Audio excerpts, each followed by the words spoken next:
James Gardner, work for the Press Association news agency in the UK. A question in English to Otto, please. Otto, ahead of this game, there's been an awful lot of attention on Cristiano Ronaldo. How will that disruption, that distraction affect Portugal, do you think? I don't know, and to be honest, I don't care. This is not our problem, and I don't think it's a big problem. Everybody wants to win, and no matter what happens, it's a big stage, a big game at the World Cup level. So I don't think normally this can distract anybody. Okay, we take question here and then come back to you, please. Thank you. Muftau Nabila Abdullahi from Ghana. Question goes to Otto. Otto, you were part of the Ghana team that went to the first edition in 2006. You were one of the scouts for the 2014 World Cup, and now you are leading the team to this year's FIFA World Cup. The first of your generation, second Ghanaian to do so. What does it mean to Otto Addo, and what do you think are the skill sets you must rely on to ensure that there's a success for Ghana team in this World Cup? Yeah, sure.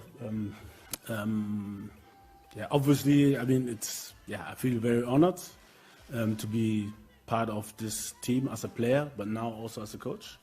It's a privilege, it's a great honor for me to serve Ghana, this on the pitch, but now also at the side of the pitch. Yeah, and the skill to beat Portugal, I think we have the quality to compete with them.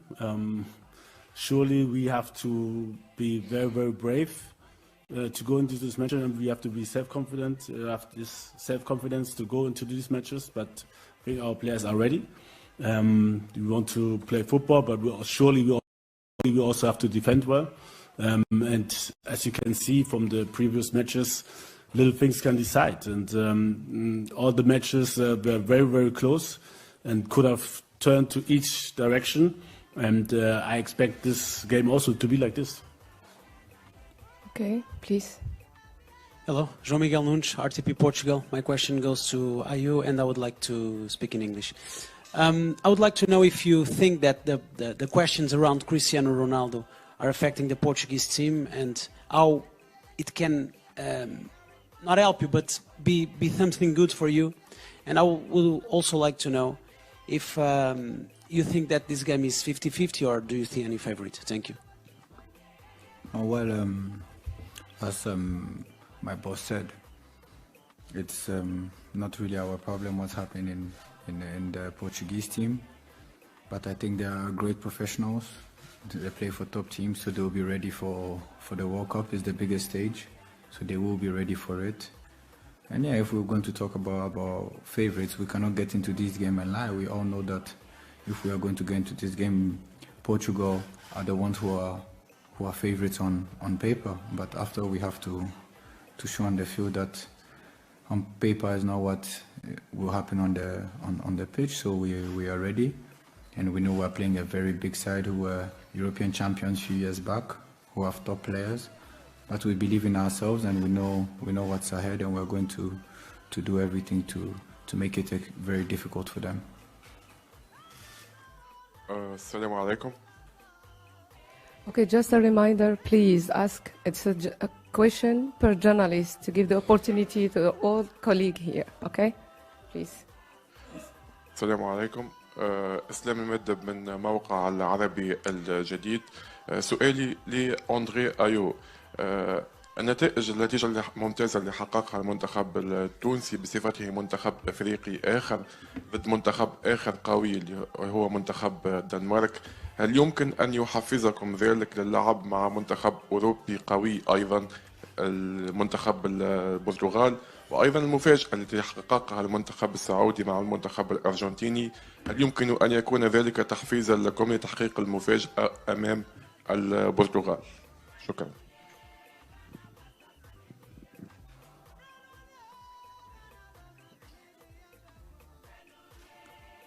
Well, we all know that in these big tournaments there are a lot of surprises that can happen. So we just need to be ready. what Saudi did was great, was marvelous. But we need to think about ourselves, not look at what somebody has done. And we prepare for our game, which we are going to do everything to take something out of this game. Yeah. Okay, we'll take a question there, please. First here and then there, please. Thank you. Bonjour André, this is David Kalfa from Radio France International. This is your third World Cup. You and your brother Jordan are the only ones who have ever competed in this competition. Does it give you even more responsibility than usual? And do you still feel the same excitement before playing such a tournament, even if it's your 11th big tournament with Ghana, I believe? Merci. Yes, I think every tournament is different and every tournament has its excitement. And the World Cup is the one that we always dream to play as a young kid. So for me, it's an unbelievable thing for me to be here, to be able to play this third World Cup. But most importantly is to be able to perform on the pitch individually and collectively. And yes, it's true that me and my brother are the only ones who have played in a World Cup, but it doesn't mean anything, because when we also came to play, we were also the first at some point, and we were able to do good things on the field. So for me, I believe that anybody coming, the squad that we have the quality to really impress and to show the world what they are capable of. Okay, please. Thank you. Tom Bachmann, Deutsche Presseagentur, Frage auf Deutsch, question in German, please, für Otto Addo. Hier.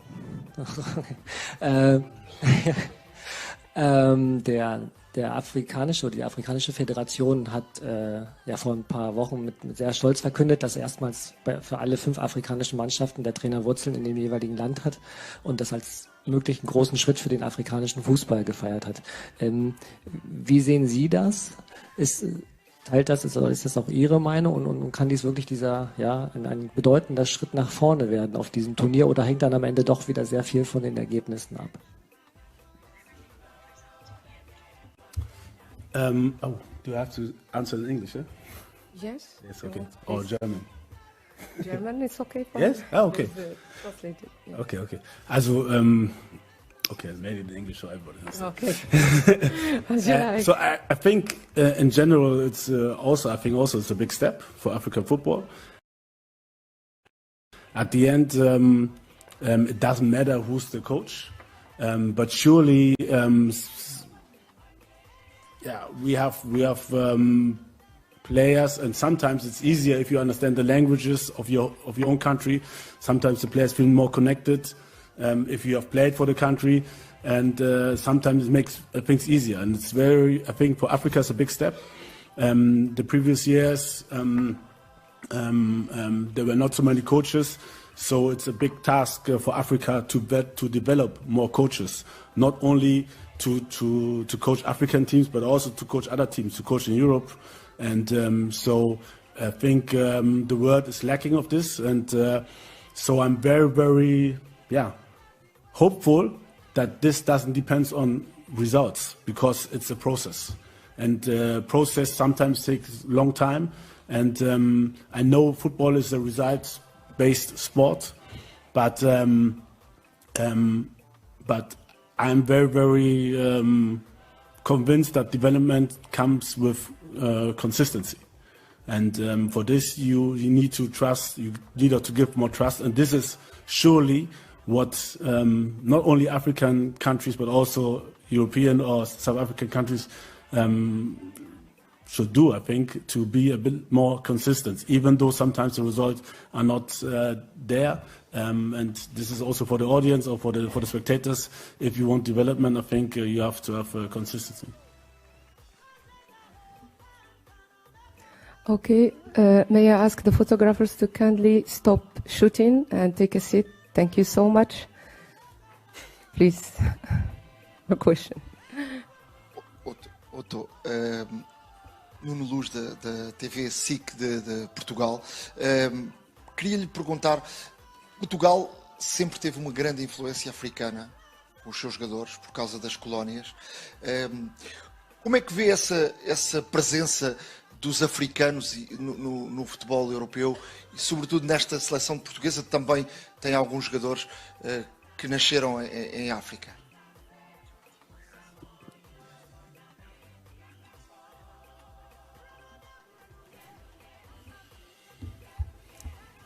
For me, it's not a big deal, to be honest. This is Portugal, we are Ghana.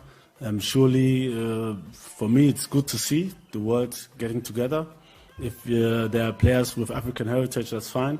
And doesn't really make any difference to our games. And I'm happy for Portugal if they can integrate players with African heritage. And this is, I think, if I look back in history with Eusebio, they have been doing this for a long time. It's good. And if they can benefit out of it, it's good.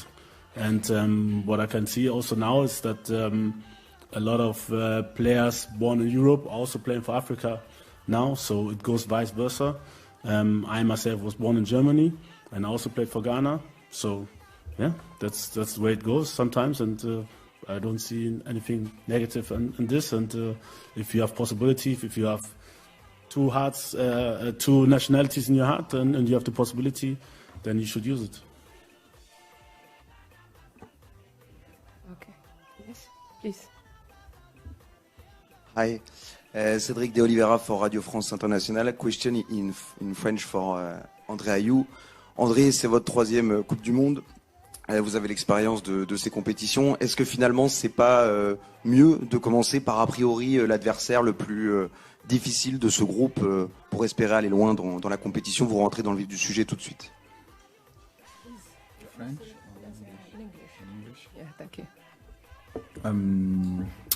Yeah, I think as you said, it's on paper the toughest team in the group, but there is no good time to meet anyone, because whatever happens, we will have to meet each other at some point. So whether it's the first, second, or third game, it's no problem. The only thing is when you are playing the first game in a tournament, is never the decisive one, because whatever happens in that game, you still have a chance in any way to be able to go through. So that's the only difference that you're going to have on the first game compared to the other two. So the first game is a game where you can really go for it, try anything you need to try, be brave, and hopefully get something out of it which can be a great bonus for us before the next two games. Okay, please, Mike here. Hello,